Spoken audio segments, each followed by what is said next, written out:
உலகில் பல நாடுகள் ரூபாய் நோட்டுகள் மற்றும் காசில்லா பண பரிவர்த்தனைகளுக்கு முக்கியத்துவம் அளித்து வருகின்றன. அவற்றில் முதலிடம் வகிக்கும் 10 நாடுகள் குறித்த பட்டியல் வெளியாகியுள்ளது. காசில்லா பண பரிவர்த்தனை நடைபெறும் நாடுகளின் பட்டியலில் முதலிடத்தில் பெல்ஜியம் உள்ளது. பெல்ஜியத்தில் 93% வர்த்தக பரிமாற்றங்கள் ரொக்கமில்லா பரிமாற்றங்களாகவே நடக்கின்றன. 3000 யூரோக்களுக்கு அதிகமான தொகையை ஆன்லைன் பேமெண்ட் மூலமே செலவழிக்க வேண்டும் என்ற விதிமுறை பெல்ஜியத்திலும் நடைமுறையில் உள்ளது.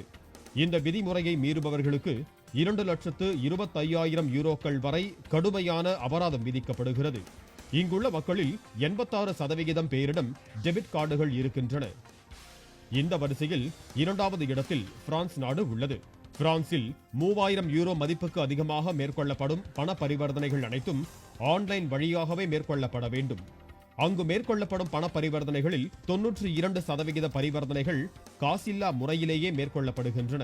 மொத்த மக்கள் தொகையில் 69% பேரிடம் டெபிட் கார்டுகள் உள்ளன. இந்த பட்டியலில் 3வது இடத்தில் உள்ளது கனடா. பொருளாதார ரீதியில் பல அதிரடி நடவடிக்கைகளுக்கு பெயர் போன கனடா அரசு கடந்த 2013ஆம் ஆண்டு பிப்ரவரி முதல் நாணயங்கள் உற்பத்தி மற்றும் புழக்கத்தில் விடுவதை நிறுத்துவதாக அறிவித்தது. கனடாவின் மொத்த வர்த்தகத்தில் 90% பண பரிமாற்றம் இணையம் வழியே நடக்கிறது. அங்குள்ள மக்களில் 88% பேரிடம் டெபிட் கார்டுகள் இருக்கின்றன. 4வது இடத்தில் இங்கிலாந்து உள்ளது. இணைய வழி வர்த்தகத்தையே பெரிதும் நம்பியிருக்கும் இங்கிலாந்தில் 89% பண பரிவர்த்தனைகள் காசில்லா பரிவர்த்தனைகளாகவே நடக்கின்றன. இங்குள்ள மக்களில் 88% பேரிடம் டெபிட் கார்டுகள் உள்ளன. குறிப்பாக லண்டன் நகர வீதிகளை அலங்கரிக்கும் டபுள் டக்கர் பேருந்துகளில் பயணிப்பதற்கான பயணச்சீட்டினை டெபிட் அல்லது கிரெடிட் கார்டுகள் மூலமே பெரும்பாலான மக்கள் செலுத்துகிறார்கள். கடந்த ஜூலை 6 முதல் பயணிகளிடம் டிக்கெட் கட்டணத்தை ரொக்கமாக வாங்குவதை போக்குவரத்து துறை நிறுத்திவிட்டது.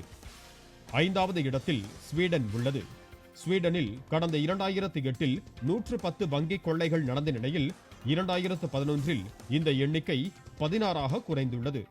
இதற்கு முக்கியமான காரணமாக கருதப்படுவது அங்குள்ள வங்கிகள் மற்றும் அந்நாட்டு அரசு காசில்லா பண பரிவர்த்தனைகளை ஊக்குவித்தது.